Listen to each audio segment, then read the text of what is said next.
What's up, ladies and gentlemen? Welcome back to The Good, The Bad and The Stupid. It's Monday the 2nd of December. Hope you're well, had a good weekend. Hangover's not too bad. Mine is, but we're going to persevere and crack on. What I was going to say, I've just done, this is how bad my hangover is. I've just done the whole episode already and I didn't press record. And I've started it about 100 times and I keep fucking it up at the beginning. So my brain is not engaged. This is the time I'm going to keep it rolling. Mistakes, doesn't really matter.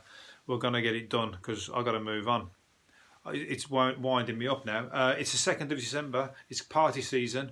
It's upon us. How did that happen? It's gone quick. But there's no doubt in my mind that I'm going to be struggling at the last day of the last hours of the last day, should I say, buying Christmas presents. So I do apologise once again to anybody that gets a present off me. If your present's shit, it's all I can do in the last hours of the last day to find whatever is suitable for particular people. You end up just going, oh, that'll do for them, that'll do for them. But take some comfort in the fact that I'm doing my own head in by doing it that way, because I'm the one sitting there wrapping presents at 11 o'clock on Christmas Eve. I don't want to be doing that. I wish I could be one of these super organised people. It's all done and dusted. Maybe I'll turn over a leaf and try my best to get it sorted a few days before, because I can't live my life like this. I've done it every year forever, but I can't live my life like this. Some people are just too organised though, aren't they? How about these people who do their shopping? I've met somebody who does their Christmas shopping in January, in the January sales, straight after Christmas. They're fucking crazy. I don't know if they're being clever, frugal, or tight, or all three at once. But anyway, they haven't got to think about it for the whole year. The only problem with that is that anything you buy is probably fucking long out of date by then. So whoever you bought it for will be like, oh, that's so fucking last year, you know. Especially if it's a calendar, because it's out of date by then, isn't it? Give people a calendar, it's like for the year before, so they have to work out, like, just forget about the days, just use the numbers, forget about what the days are. Could do it, couldn't you?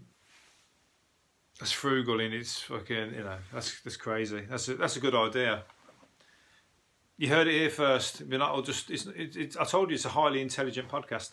Anyway, let's move on to what was I going to say. We've got other things to worry about first, like the election. Some of us are going to be pissed off, as I've said. Some of us are going to be commiserating, and some of us are going to be happy as Larry, cheering on if you've won and your party are the victors. A lot of celebrities are coming out in their back in their parties, and I've got a few here. The Conservative Lord Sugar, of course he is. He's mega rich. Of course he's voting Tory. Then they've got Katie Hopkins. Of course she is. She's as far right as they come. Chubby Brown, I wouldn't have guessed it, and Bobby George, the darts player. I wouldn't have known either. But Labour have got Lily Allen, Stormzy. Neville Southall is a goalkeeper, if you've never heard of him. Steve Coogan, Eddie Izzard, Professor Green, there's loads more, and Mark Rylance, the actor, and me, because if we're all being honest about it, I'm going to vote Labour. So if you're with me, get in the red box. If you're going to be a wanker, be a Labour wanker. That's what I say. Also, Liberal Democrats, they've got Rachel Riley. I thought she was Tory based on the... well, she came out with that T-shirt, didn't she? Rachel Riley, hard to say without getting a tongue twist. She had a T-shirt on slagging Jeremy Corbyn, didn't she? I don't know what her problem is with Jeremy Corbyn, but she come out with this like T-shirt calling him a racist. I mean, it could be far from the fucking truth, really, but she wanted to make her point known, whether it's baseless or. You know, it's it's personal with her, so I guess she knows the reasons why. I don't know if she's actually come out and said why, but anyway, Chris Martin, Dom Jolly, and Deborah Meaden, they're all voting Lib Dems.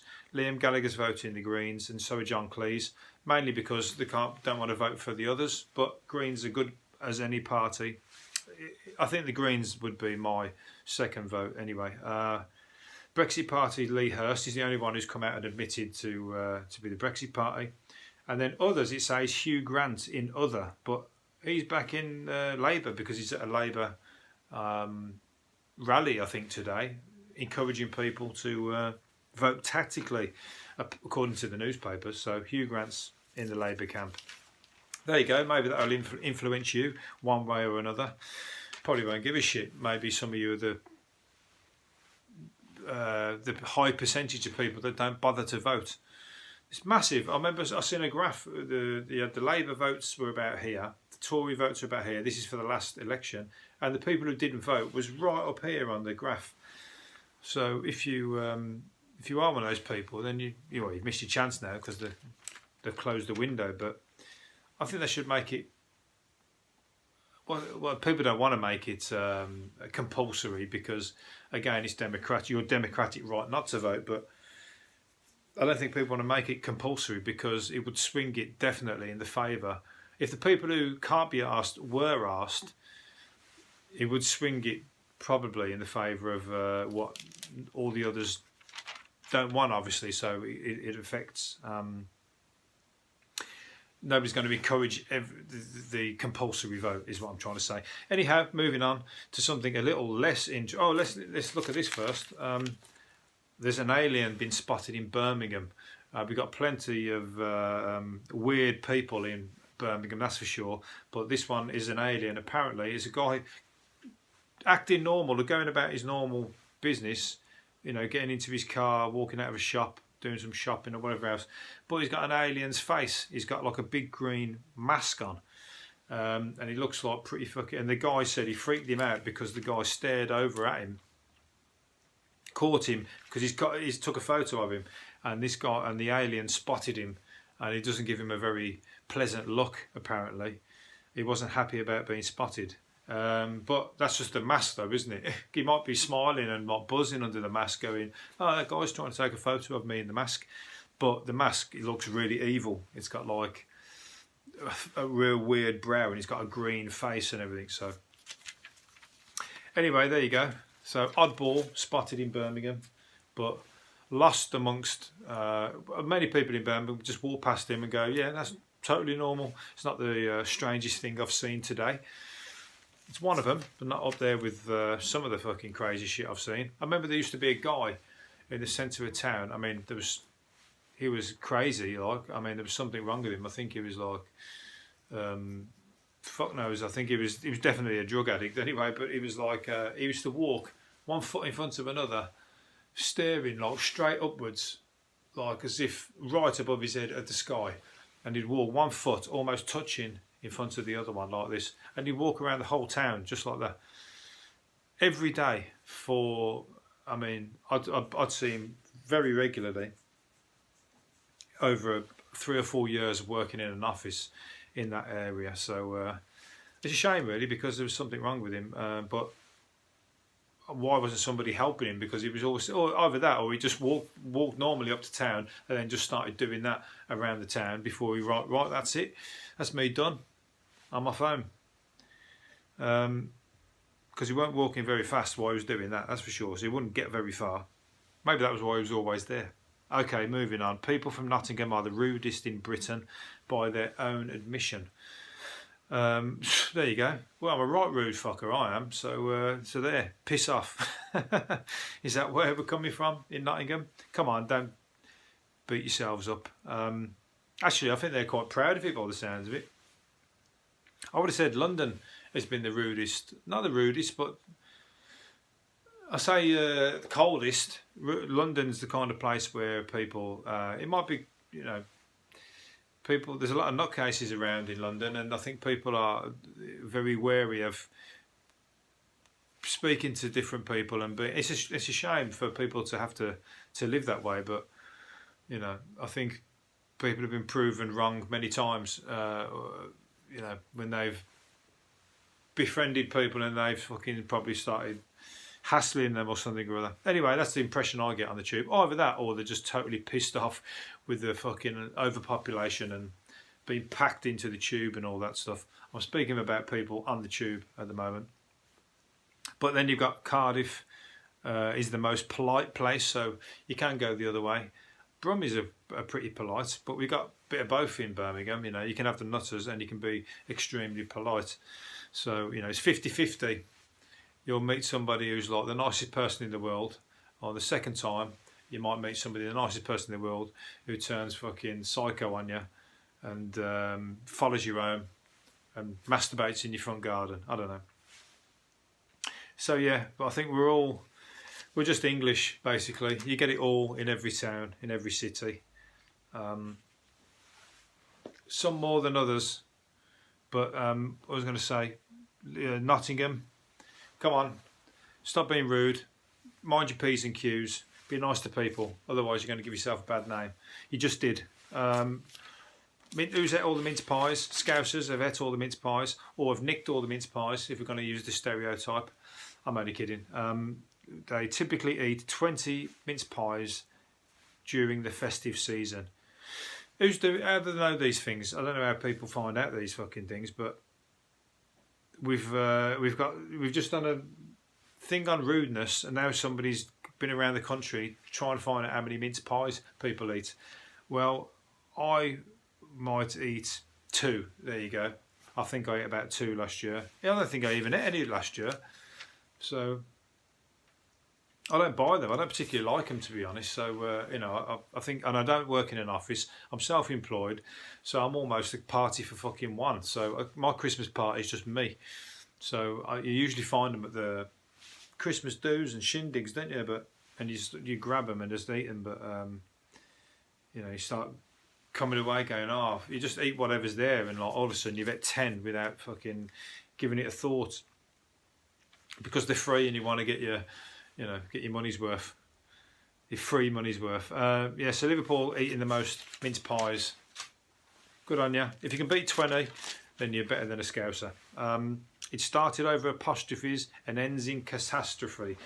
A guy has took an apostrophe fight to I don't even know how I'm going to explain this. A guy started a campaign against people who have spelt or misused an apostrophe.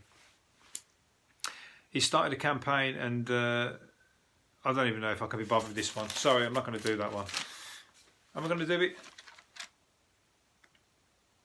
He started a society. I'm going to try and do it. He started a society for people who have misused apostrophes, and he writes to people who, like on work signs above shops and everything else where they haven't used an apostrophe, and another one here, St George's Well Road, they haven't used the apostrophe there, and he writes to the council and everybody telling them that they've made a mistake and they should change it, and he hounds them and stuff, and he's give it up in the end because nobody gives a shit what he's doing. From the people who he's trying to get them to change it, nobody's changed it, so he just gave up. But he said that he put an advert in the paper about it, and he ended up with 500 letters of support from as far afield as Australia, Hong Kong and Canada. So some people, and that's oddballs who found it, and how odd are you that you would see that and go, right, I'm going to give that guy a bit of support and send him a letter congratulating him on his efforts. They say, opposites attract, but that's fucking. I would say that there's the same crazy people attract each other as well, because you would have the apostrophe society. I do actually know a friend of mine, Lisa, if you're listening. She's an English teacher, and she goes crazy over people's spelling mistakes and whatever else. So she's probably in that camp. Anyway, he's gave that up, but then he couldn't help himself because he started up another one, and he's calling this one another example of another abuse, punctuation. The use of people's commas is appalling. So there you go. He's coming to a town near you. He's going to start complaining about people's commas. God, that was hard work. I told you I got a hangover. What do you want me to do? Speaking of hangovers, trifle lovers are being warned that the festive dessert could push them over the drink drive limit. That's the problem at Christmas time, especially when I think it's tight as fuck when they have all the Christmas, or not the Christmas police, but the police out on Christmas mornings, on the mornings of the Christmas festive period, pulling people over and breathalyzing them. Okay, it's wrong that people should be over the limit, but they're not knowingly over the limit, and they've been to bed and they've got up and they're on their way to work, and they believe themselves to be sober and fine, because most of the time you feel that way. But then they pull people over and breathalyse them, and which is fine if you're warning them and going, look, this is the situation, you need to be careful. That's fine, but they don't. They just ban them, or I think they just ban you. You get your drive ban if you're over the limit, and that's fucking tight as anything. So, hopefully, people don't fall into that situation, and I don't either. But they're saying here, if you eat trifle at Christmas time, you could be over the limit in the morning, because the limits are very short now, aren't they? So, be careful when you're having I would hate to be one of these people who got pissed on a trifle. You got to be fucking. That's like, I know people can be a lightweight, but I think they're saying that you've had a couple of drinks already and then you have the trifle, and that takes you over the limit. So be careful out there, otherwise you're going to find yourself in a trifle if you get one of those bar humbug policemen, because you can't move very fast in the morning traffic anyway. You're stuck in fucking almost gridlock traffic all the way to work, so you ain't going to do anybody any harm. You're literally fucking crawling, aren't you? If anything, the only thing you're doing harm is to yourself with a hangover, feeling like shit and having to go to work. You should have just rang in sick and just, suffered at home in front of the TV. Sod work. That's for when you're feeling good. Or it's not for when you're feeling good. That's for when you're, fuck knows. You know what I'm trying to say. Anyway, UK is on the big freeze is on the way. Britain is facing up to 40 days of snow and ice, with temperatures plummeting to as low as minus 14 degrees Celsius. So that's just fucking not on, is it? Minus 14. I've had ice today, first day, scraping the windscreen. I was already late. I was late for where I needed to go, and I had to scrape my windscreen, and then it just made me fucking double late because I had nothing to scrape. I didn't have a scraper, so I had to use. I had to make shift. I ended up using what's it called? What did I use now? A spanner, I think I used. We had a sharp edge on it, so I had to use this spanner. Fucking scratched on my windscreen probably, but I couldn't move anywhere. So anyhow, minus 14. It's coming. I wish I'd have made the decision this time last year to go away for winter. Go away to the sun. I always think I'm going to come into some money and I'm going to just kind of jump on a plane and fucking hop it to a sunny country. It's looking like that's not going to happen again this year. A friend of mine's just posted up pictures up on Facebook. He's in Mexico, lucky bastard. He went 2 days ago, so he's looking to enjoy himself for Christmas. So good on him. That's the way. He booked it in advance. Clever. Or wise. That's what you should do in January sales. Book your flights for the following Christmas. So yeah, minus 14. Ice hell is coming to a town near you, or to across the whole of the UK. So gonna have to get the long johns on. This is the season for the long johns for me, because I have to be outdoors in it quite often. So I don't mind. Cowboys wore them. I'm a cowboy, always have been. So in every kind of version of the word, in work and in what's the word? Definitely in work anyway. I should wear a cowboy hat as I pull up in my van to wherever I go. A facial deformity known as the Habsburg dynasty of Spanish and Austrian kings and their wives can be attributed to inbreeding, researchers have confirmed. The Habsburg jaw. So I think that's the jaw where the jaw's jutting out at the bottom. So I didn't realise the Spanish and Austrian kings were all interlinked. I guess that's what they're saying, but and also interbred. So if you know anybody with a Habsburg jaw, I think you want to have a look at your family tree, because they're putting it down to inbreeding here somewhere down the line. So I never said it. That's the researchers of historians or whoever's looking into the biology of the royals. Somebody got too much time on their hand, haven't they? You got apostrophe man and comma man. and you got people looking into people's, funny chins that people have had hundreds of years ago, and they're spending hours, if not months, and how much time they're spending on that to come up with that. It's only their opinion at the end of the day, isn't it? Here we go. Somebody's nicking. Here's another one. Bell End. Fed up residents in a street called Bell End have blasted the pranksters who have stolen their road sign again. Jokers have nicked the cheeky sign, which features in Britain's top 10 rudest places at least once a year. The people keep nicking the road sign.